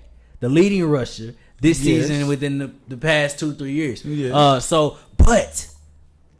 But what? Who do you trust? Dak Prescott or Russell Wilson? Let me tell you something. Have you seen the Seahawks lose in the playoffs? Have you seen the Seahawks lose in the playoffs? Yes. So you've seen Russell Wilson lose, right? Have you seen the Cowboys win? The only time I've seen them go is the other year against Dak Prescott's one and only playoff game. But guess who I did see lose a lot of times? Tony Romo. Saw Tony Romo win too. He lost to the Seahawks, matter of fact, a couple of times. But he won. To Russell Wilson a couple of times. But he won. Like I said. He won in playoffs. Russell got carried for sure the first 5 seasons of his career off a running game, good coaching, and a defense. Now, I've seen him lose to the Falcons. I've seen him lose to other teams in the playoffs as well. He's not immortal, and he's not the best quarterback I've seen quarterback in the playoffs. Is he a good quarterback? He's a great quarterback. Can he throw the ball around the field? Yes, he can. Will he make mistakes? Yes, he will. He's a great fourth quarter quarterback, but I feel like the Cowboys have a better roster put together. I like some tidbits here and there for the Seahawks. Russell is really the only tidbit on offense because he's throwing it to Lockett / Doug Baldwin. But besides those two, I don't know. So I don't really want to say that. Defense is okay. Earl Thomas is not there. I don't care what you say. How many playoff games? That's not the old defense that was in the playoffs in 11, 12, all right, 13, and I'll do you one better, guys in the room, guys watching this show right now, because I'm pretty sure Tony bro, whatever. Anyway, I will speak some good about the Cowboys and why I do like their chances to win this game. Like you was going to test and go back to week 3 when we look at that game. Mm-hmm. Who was there and who wasn't? There's no Earl Thomas. Earl Thomas was there. Amari Cooper was not. We look at it now. Fast forward to the wild card round of the playoffs. Cowboys. Amari Cooper is here. Earl Thomas is not. True. The defense has got a lot better since that time. Thanks to Leighton Vander Esch and Jalen Smith coming on, definitely. Mm-hmm. You have one of the best front sevens in the league, and then you're good on the back end too. Here's the thing that kind of concerns me a little bit, and I'm not saying it's a bad shot. I'm just saying within the past month they gave a significant amount of points to the Bucks, and then the Eagles game was really divisional, and that was a win or go home thing for both teams. End of the season, you're trying to get to the playoffs. People are trying to really get in, so they're pressing the issue a little bit more. Yeah. So that's just my only pick at the Cowboys defense. But when I look at this team, like I said, I go back to what Dak did against the Giants and why I really wanted him to stay in that game, because I knew it would be good for his mental state going forward into the wild card round. Because if I've just played this game and I didn't have my 2 best linemen, a couple of my defensive stars went over there. I don't even have Zeke behind me, and I don't care. There's no, me and Danny knows, there's no such thing as a meaningless game. There's really no such thing as that. And at the end of the day, every game means something. So, and plus, if as Cowboy fans, it felt better to be 10-6 than it did to be 9-7. I think we can all agree on that. But when I'm looking at this team and these young guys, they play for each other, which is also a great thing. But Dak coming into the playoffs, knowing that he's done it without his stars, knowing that now I do have Zeke. Now I do have Tyron. Now I do got Zach Martin back in the first of all, we're not gonna go. I don't want to go in last year, Bruce. I don't want to go in last year. He didn't really do anything that impressed me. You're speaking in circles, though, bro. Like you gotta understand, he had most of his offense last week. He only missed Ezekiel Elliott. Bro. That's a lot. That's all he missed. That's all you missed last year. And you missed the playoffs. By how many games, Tony? By one game. How do we get into the playoffs this year, Tony? We won the division, but it was really 10-6. You just said 9-7 is one game. Like, calm down. That's what I'm saying. Like, Dak has been nothing but consistent, bro. But he's been nothing but a consistent looked model. Really good on Dak last week to do it without his star. Because he hadn't done much of that last season. And that's fact. You a person that, like, when the pastor died at the church. And the people in the pool that's not in the pulpit, like, I want this certain preacher to take over the pulpit, but they get the young guy who dress flashy, who incorporate rap music into the sermon, and that's what you like. And then all the people in the church house like, I don't think he'll get, but he's really good. If you just take off your hater glasses. I never said Dak wasn't good. Listen, I don't remember saying that. Let me tell you something. Dakota Prescott has been nothing but consistent in the last 3 years. In the 1 year that you want to say that he was bad, his star running back was injured. His star offensive tackle was injured with a back injury. I just praised him for winning without him. So he's won before without him. This is not. You keep on saying I wanted to see him in the game last week because it's good for his psyche. No, it's not. Yes, the man played 6-7 games without Ezekiel Elliott last year, lost almost half of them without him. So don't not try to praise that man last year. He was not good when Zeke was not there. Now let's get back to the real now. So now you trying to say that he was supposed to win all 6 of those games by himself? No, that's not. So was Dakota Prescott supposed to go 6-0 against all those teams when you got a star offensive tackle on your blind side not protecting you / the leading rush in the league for the last 2 or 3 years not running the ball? He's supposed to win every game? Is Dak the quarterback? Is he supposed to win every game? Did Tony Romo win every game? That's the problem I have with you, Tony. Romo could do it without that. How? That's what I'm trying to tell you. He done it before. What's his playoff record, Tony? We ain't talking about playoffs. We talking about in the season. Tony Romo has 2 playoff wins. And why do you keep bringing up Tony? Because, bro, you're hopping on Dakota Prescott. He's 25 in his 3rd year. He went to the playoff. He went to the playoff his first season. You sitting over here like the man has went 3-13 the last 2 seasons. What's wrong with you? No, have I bashed that? Yes. No, what I said? You've bashed in the last 2 seasons, bro. No. Have I bashed him in regards to going into this playoff game? You just said that got 36% of your respect after last week's game. That's not bashing? No. Wow. That's production. Okay. The arrow is up, D. He is progressing. You 36. Like I said, what it was. Dakota has done nothing but 1 football game since he came under scrutiny with an owner who talks all day, with a head coach who cannot coach, and no quarterback coach, and no defense until this year. I just want to say one more thing, and he's won, correct? And he's won as the quarterback is supposed to do, right? Supposedly. All right. I'm gonna tell everyone. Hold on. Did Aaron Rodgers win this year? Or then is Aaron Rodgers pool or Aaron Rodgers? But look. All I'm going to say is the same things Zakari told me when I graduated. Dak's winning games, right? Congratulations. You did what you were supposed to do. So why are you talking about like he's not supposed to do that? What are you talking about? You're making it like I am talking about. You're not making sense. He's done nothing but win, but you're sitting there and prove some more to me. I'm like, yes, because prove what more to you, dog? Come on, bro. Tony, you didn't even ask this much out of a quarterback who played 12, 15 seasons and only won 1 playoff game. Why are you bringing up Tony? Because, bro, he's gone. He's in the booth. You're not making sense. You're over here saying Dak needs to do this and he needs to do this. I'm like, bro, he's in his 3rd season with no quarterback coach and no head coach, no OC. He's doing pretty. How many excuses you gonna keep drawing up for him? What did I ask you in the car? I said if Dak Prescott had Andy Reid as his head coach, I said I would like that. You wouldn't be saying any of this. No one would. But would you still care if he was winning playoff games? If he wins, you don't even know if he gonna win Saturday. Is he gonna win tomorrow? Is he going to win tomorrow? Yes or no? He's here. We don't want to care about the 3rd season. He's here now. He's here now. Tony, Quarterbacks only get 4 years, bro. You're yelling. You only get in a 4 closed, years. confined area. You're loud in our because area, you're not making sense, and bro. And you just be real about it. Just tell the fans what it is. You don't like Dak, and you want him to do something that Tony never did until you like him. I have a 4 on my chest. There is no reason for you to sit over here and say that Dak is the man went 13-3 as a rookie. As a rookie, who else did that? Who else did that, Tony? Ben Roethlisberger? Are you saying it about Ben Roethlisberger as well? He only went 13-3 as a rookie, 16 games. One playoff game against who again? Who did he play against again, Tony Monk? Who did he play against? Who did he play against? Did he win? Is the question. Who did he play against? Did he win? He played against Aaron Rodgers. Did he win? Is it a team game? What's the ultimate team game? What's the ultimate team game? Aaron Rodgers beat us on his own. What's the ultimate team game? What's the football? Football. So, Aaron Rodgers beat us on his own twice.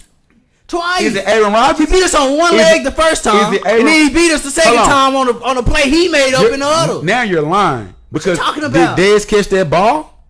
Oh no, that's not okay. We all can agree on that. No, I'm talking about the rule was. Trust me. So yeah, it was a little different. So now you get what I'm saying? You're throwing things out there to try to make your point look bright and bold. As soon as I can't say one bad thing about Dak Prescott without you. Check me out. Angry Bird. His rookie year, he was 13-3. You were saying the same thing. He has to show me more. I'm like, damn, he won the division. It's 1 year. The next year, he went 9-7 with no. Took Zeke away. He went 9-7. Took Zeke away though. Okay, let me tell you something about that 9-7 season. Crazy, let me tell you about something about that 9-7 season though. Let me tell you something about that 9-7. You can yell all day, Tony. Any other team, bro, with those scenarios, you're going to be bringing up as, well, they didn't have this, and he didn't have that. Because Dak is a black quarterback for the Cowboys. Zeke was in and out of the lineup week in and week out. Correct? We're not talking about those weeks he was in and out of the lineup. He didn't go 9-7 without Zeke. He went 9-7 with and without Zeke. Kimbo, he went 6 games. That's a quarter of the season. What are you talking about? He went a quarter, the hardest part of their season, he did without Zeke. What are you talking about? He went to Atlanta and lost? Got sacked 6 times. I told you I don't count that game, so don't bring that game up. I told you I don't count it. I told you that's a Jason Garrett. That's a Jason Garrett move. So I won't put that against that. So go ahead. No, it's a whole Jason Garrett thing, Tony. You cannot sit over here. You act like you're drawing too many excuses for Dak Prescott, bro. I'm only you're trying to what I'm doing for you is trying to tell you that Dak has been doing great. You're trying to say that Dak's he has done nothing. Good. Good. No. Dak's been doing good. He's been doing more than good. He said it himself. He said the wins and losses matter in the postseason. He's a 4th round quarterback who champion him. Don't champion him. That's what I'm trying to tell you. He's a 4th. So do we not champion Tom Brady for being a 7th round quarterback and winning? That's why we champion him. With Bill Belichick as his quarterback, as his coach, with one of the best all-time franchises in ownership. You see what I'm saying? You want to sit here and say Dak isn't this person, just so happens and to he draw isn't the gold. doing He that. got the golden apple. But because other people, we can't help that because everyone's not going to get a Bill Belichick. Stop it, man. That's what I'm saying. Not going to get it. So congratulate my guy for overcoming piss poorness. Yeah, let me finish my whole take of what I was trying to say. You start attacking me when I said something about Dak Prescott. You had 50 sentences of how bad the Cowboys were to get to the last 10 sentences and say, oh yeah, but they play for each other. They're young. And they play Saturday. And then you interrupted me. Really, bro? And then you that's all you got for them? No, I didn't even get to finish. You had. Well, my take is out of the window now because you protected me this whole entire time over that. I have to because for the last 2 years I've been doing this podcast with you. All you've been doing is attacking Dakota Prescott when it's worst quarterbacks out here and it's worst coaches out here, and he's overcoming all that with a crazy owner. Do you agree? Thanks. Okay, I've never taken that away from him. So why is it that he needs to prove more to you when he's only in his third year and getting better? Any other young player, you say he has time. You know why? Because he's getting better. Dak Prescott offsets himself. What? He offsets himself. Stop, Tom. You know how many close games the Cowboys played this year? How many close games have you watched your whole life, Tony? Bruce? Why were we in them? What you mean? Why we was in them? He threw the Eagles back into the game, Tony. Stop. It took him a whole 3.5 quarters to get started against Tampa Bay. Stop playing with me, bro. That's a 3rd-year quarterback doing regular stuff with a bad offensive coordinator and a bad coaching. Dak holds the ball too long. Come on, bro. His quarterback mechanics is bad. Does he have a quarterback coach? I keep on. I ask you the same questions every time you want to talk about my guys. You need a quarterback coach to stop holding the ball too long. That's why they let you throw it out of bounds. That's what it's there for. You don't think he needs a quarterback coach to get better on mechanics and reading the field and reading progressions? You don't think he needs that Monday through Friday? We already talked about that, Bruce. So why are you trying to bring up that he holds the ball too long? We already know why he holds the ball too long. Do you really need a QB coach to tell you not to hold the ball too long, or is that common damn sense? Really, bro? Really? That's what we're doing. See, you trying to make it like, do you need it? Because we're in the professional. That's not what I'm saying. Some things are common sense, though, Bruce. We talk about coaching in football very, very much so. And it's a serious matter. At every level. Defensive coordinators, yes, linebacking coaches. That's why they get hired. I totally agree. So we're not going to smooth over that Monday through Saturday. Dakota Prescott has to overcome bad coaching. We're not gonna smooth that over. We're not gonna smooth it. And I'm gonna say this. Same thing as Baker Mayfield. Baker Mayfield had bad coaching, did he not? Ty Haley, Hugh Jackson. Correct. How did he look when they were there? How did he look when they left? A lot better. Okay, quit playing with me then. Coaching matters in this professional league, bro. Right, Bruce. Come on. And I want to say this, and then we're gonna move on to a couple of R. Kelly things and try to close out the show. You're not pinning anything on Dak, and that there is the craziest thing to me. And that's all I say. Now, give me a score over the game, and we can move past this in peace. I'll give you a score, man, of 27-24 Cowboys. It is 50-50. I just don't know. But in the league, in the world of playoff picture, and I'm not saying this as a Cowboy, I'm saying this for any team. You go with the three best things a team can have: the coach, the quarterback, and the general manager. The same thing we just said Dak doesn't have. So why is he picking them to win? Because I think you just reneged on everything you just said. Dakota and Zeke and them going to overcome it. Dakota and who? Dakota and Zeke. Thank God for the hero in the half shirt. What are you talking about? All I got to say. Tony, part of the reason Dak is here is because of Zeke. Let me ask you a question. No, we're done with this. You have a journalism degree, right? Yes. Who came first in the draft? What came first, the egg or the chicken? The chicken or the egg? Who came first? Ain't that an unanswered question? It is, but who was the first draft that we drafted in that same year? Zeke. So what are you talking about? What are you talking about? Did you not know that Zeke was the star player on the offense? We knew that already. So why are you saying that the hero is here to say today? Because he is. What you talking about? Half the reason you're going to win tomorrow is because Zeke's going to open things up for Dak. Dak ain't going to open it up for himself. We know that. Was Zeke the reason that we won last week? Finally. I rest my case. I praise him for that. I rest my case. I praise him I rest my case. We move on because we want to move on to as crazy as Bruce takes are, as me and him are in this whole conversation about Dak. R. Kelly might be crazier. As we know that TV, was it TV One? Lifetime took a part of their life to obviously bash R. Kelly for whatever reasons, and they brought expose. Well, why would you expose somebody? Well, necessary. I just think the ladies. We knew he was crazy already. Yeah, R. Kelly peed on the girl. We knew that. Yeah, we knew that. But some girls like that. I'm just saying. No. Some girls do. Go ahead, say it. It's so much more than him just peeing on girls. It's him just manipulating. It's him just being a pervert. Like, dude, you're grown. It's just like the only guys that. Well, why was what was you trying to say that they were bringing down Bill Cosby? This is the only thing I got to say about this. I grew up, and I know a lot of people know what I'm talking about, and I know people gonna get mad and say it's not the same, but it is. I knew plenty of girls growing up in middle school and high school who praised the fact that they talked to guys that was 26, 27, 30 years old. Nobody, I love an old You hear me? dude. Older guy. Nobody never Then they get an older guy, and look what happened. You hear me? Now because R. Kelly's been out for so many years, and you got evidence of him doing crazy stuff. Now you want to say, well, you can say that, but look into your soul to know what you was talking to that guy that was 30-something and you was 13. You didn't tell your mama or daddy that I like him. So yeah, everybody, and guess what? Those ladies, I'm sorry that they went through that. It's crazy, for sure. But at the same time, they had to be enticed by something to even be around or in his presence.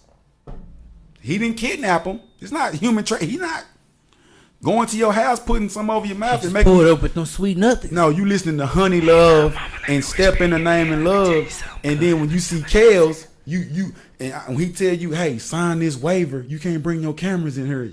I want to sign it, and you gone off into that world. Now you want everybody to feel bad for you because you want to go be a groupie, and then you get hit by the pod pipe. I can't. I'm not gonna be mad that you want to be a groupie at first, and now you want to tell a story 15 because you wanted to be there. That's what I'm saying. It took you this long to say something. Literally. Go ahead, Nicole. It's the end of the show. In cases like that, do you think that the female should be held to just as high as a regard as the male that's in that position? Pause before we go further. Before we go further, guys, we do not. Oh yeah, we're not condoning nothing. We just speaking. Please, you can comment. We just speaking on the show. Say what you need and to say. What we think. We here. Don't bash us saying we just men rapist supporters because we not. We can't even. We got to watch the rest of the documentary. We only seen one episode last night. Yeah, I got them all recorded at the house. So I'm gonna just go catch up like the rest of you. Yeah, we are gonna catch up. But I'm just saying, ladies, you've talked to older men. I'm not saying he supposed to hold you against your will. But them ladies they didn't get kidnapped. You have a choice. You have a choice. But in that type of situation, should the females or whoever the younger person is, should they be held to just the highest regard as the older person? Like, they're both going into it knowing this is a consensual thing. We're both agreeing because... Because you don't hear about the younger people getting in trouble, even though, hey, I fully went into this agreeing that I'm going to talk to you and not tell anybody. They're going to say that because they're going to say, you older, you supposed to have more sense. So that's why, that's where, and that's true. You older, you got more sense, not to be talking to somebody of underage. That's very true. But we also have these people that don't care. What your grandma used to say? You little fast tail girl, hot tail girls. Hot tail little girl, put some pants on, get out these men's face. Okay, now that's why I'm saying I understand these ladies have a story. Just even like the Bill Cosby ladies, they had a story as well. But when you go look at them pictures from the 60s and the 50s, they all grinning and chinning with Bill. They all right. Oh, you happy because you know who he is. But when the scenario, same thing with Tupac. Tupac had a little situation where he got, a young lady got sexually assaulted, and he went to jail for it. Not his friends. He went to jail for it because he was the superstar. I know. We know R. Kelly nasty. We got the video footage of it and all this stuff. Yeah. I'm just saying. I'm not shocked that he was talking to somebody young because young ladies have always talked to older men. He just has money and he is popular. So his story is getting put on front page, but trust me, it's a lot of people. We had a coach that we knew from our old high school that got in trouble. Did we not? We had a coach. He was doing it for years. Few coaches. There's still a few that are still out there, just not. And that's it. For SOS purposes? SOS. Oh yeah, we ain't gonna do that. But that's it. That's at every school around the nation. That is everywhere. It's the fly guy. Huh? My brother went to school in Richardson, and they legitimately had a coach that was at the parties with the teachers. teenagers. You have the guy who's the fly guy while you still in school trying to be the book guy trying to get a degree or a diploma. You got the guy that dropped out, who didn't go to school, who got the Carter Caprice already, who got the golds and jewelry. Mm-hmm. Was you getting any play at Carter High School if that dude was involved? No. He was 21. Been out of. Come on, man, quit playing with me, man. Like, I understand people now. Get justice where you can get justice. Yeah, for sure. Get justice. Like, my thing is, but y'all exposing them. I think y'all ain't getting justice out. Like my thing is just like why. I'm gonna watch it, like I said, but like why go through the whole thing of exposing kind of really what we already knew? Because honestly, I'm saying this for the ladies. So Nicole, I'm kind of directing this towards you. With it being women, you had ample time to kind of step out and say something. You need a lifetime to come say, hey, we want to finally expose R. Kelly for what he did to you decades ago, and then come talk about it. And things like that, it does take a lot for you to wrap around. Like, your mind itself. So it does take a lot for you to wrap your head around. Mm-hmm. Personally, this is something that happened when I was in elementary. Had I not had teachers and family members and other students that were going through the same thing, I wouldn't have said anything at all, like ever, because it was another student. when you're in that position, you don't know who to tell. You don't know, well, I don't want to get this person in trouble. I know it's not right, but if they're doing it to this person and this person and this person and nobody else is saying it, why should I be the one to say it? It's a lot that goes into finally saying your piece. You have to come to grips with your piece and understand, yeah, it happened, but it doesn't define me. So how do I get the strength to say, okay, yeah, this happened years ago, but I got to speak my truth. And for them, with everything that was going on, and it's just, since he's famous, he's probably having them sign of stuff. course. You know, so things that went on under the table. So it's more so of, damn, am I really the only person going through this? Like, I'm in this bubble thinking, okay, well, if I'm signing this, I can't really say anything anyway. What's going to happen if I do sign, like if I do speak out about it after I sign this? Who's going to get in trouble? Am I going to get in trouble? Is he going to get in trouble? Am I going to get sued for saying that this is what happened, knowing I signed a piece of paper?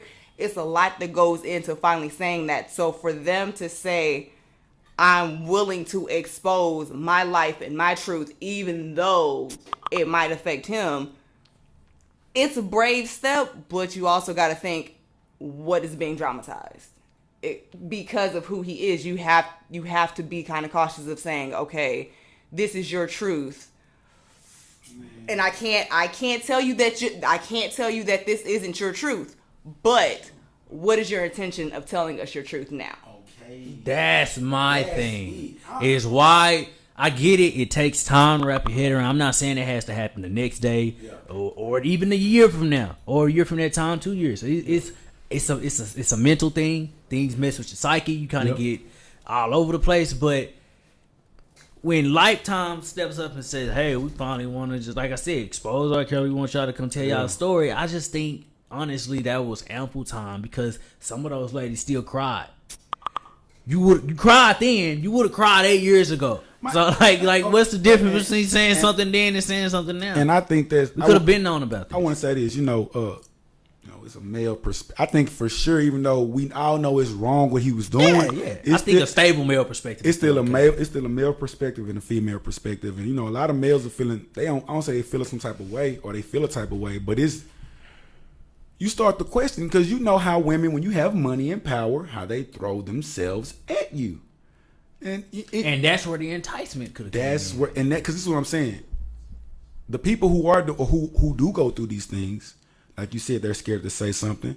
They don't know what's going to happen. I.e., if somebody comes out like that in the regular neighborhood, he goes to jail.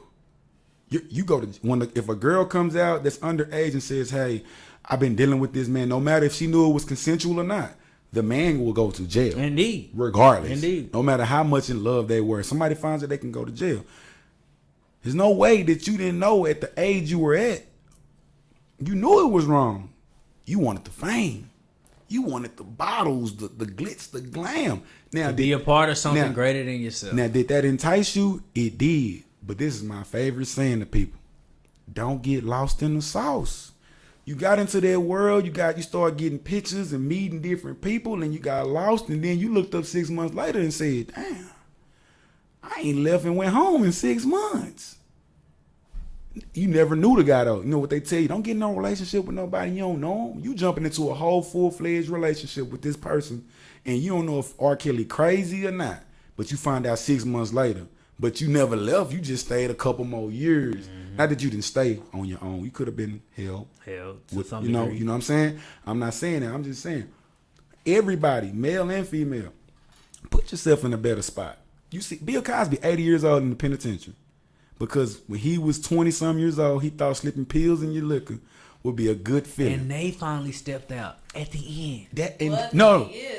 They didn't step out on purpose. Some of them lied. So some of them lied, but nobody would have said anything until Hannibal Buress made a joke one day in a stand-up. People liked the joke, but some people took offense. They went and looked it up and seen the records and seen what had happened. Bill Cosby wasn't gonna get in trouble for that if Hannibal Buress never made a joke about that. I didn't know the Hannibal thing. Yeah, Hannibal made a joke about that Bill Cosby thing, and that's what started blowing it up and started being, let's look into this. It was nothing like that, bro, but yikes. like I'm saying, if I have a daughter, I'm gonna try to teach my daughter, hey, don't go for the guy who always got the glitz and glam, and don't go getting into nothing crazy without reading contracts. And you already, I'm pretty sure, man, a lot of men have went through this. Some have been lies, some have been real. I don't condone the people who have did something crazy, raping. Yeah, for sure. We don't condone that here.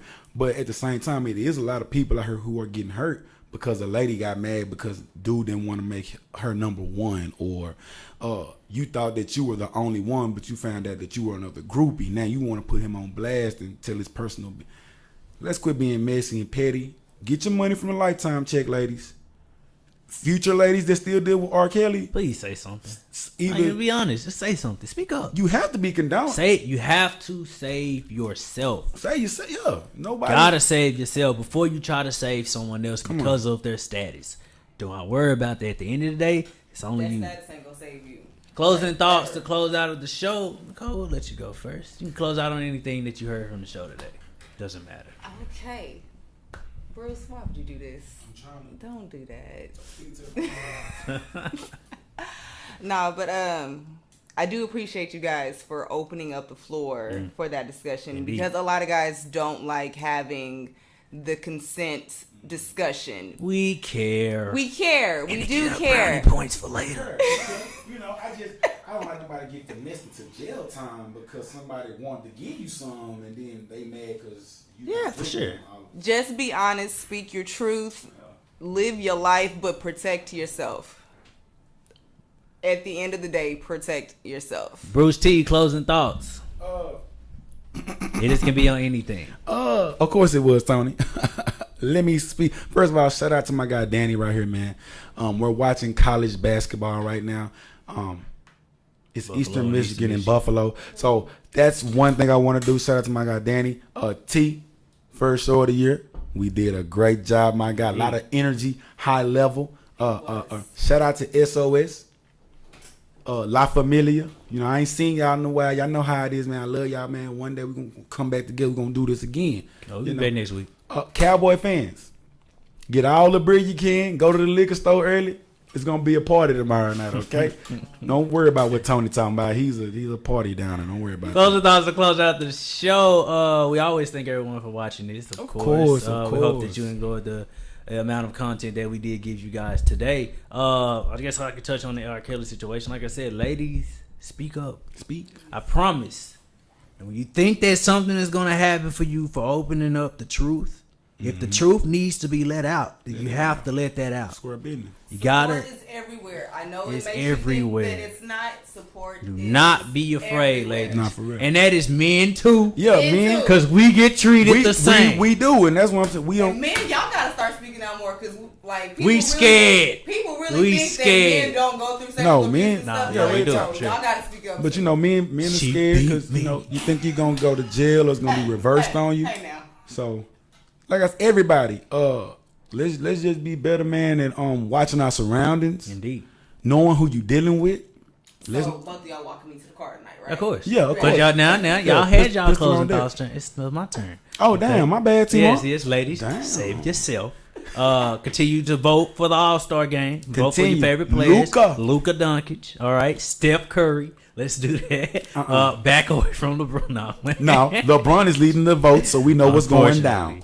How about them Cowboys, man? Look, regardless of what arguments me and Bruce have, I don't care. Look, I want the Cowboys to succeed just as much as we do. And I met a really enlightening guy. Please check out my Facebook page, the interview I had. He was very optimistic.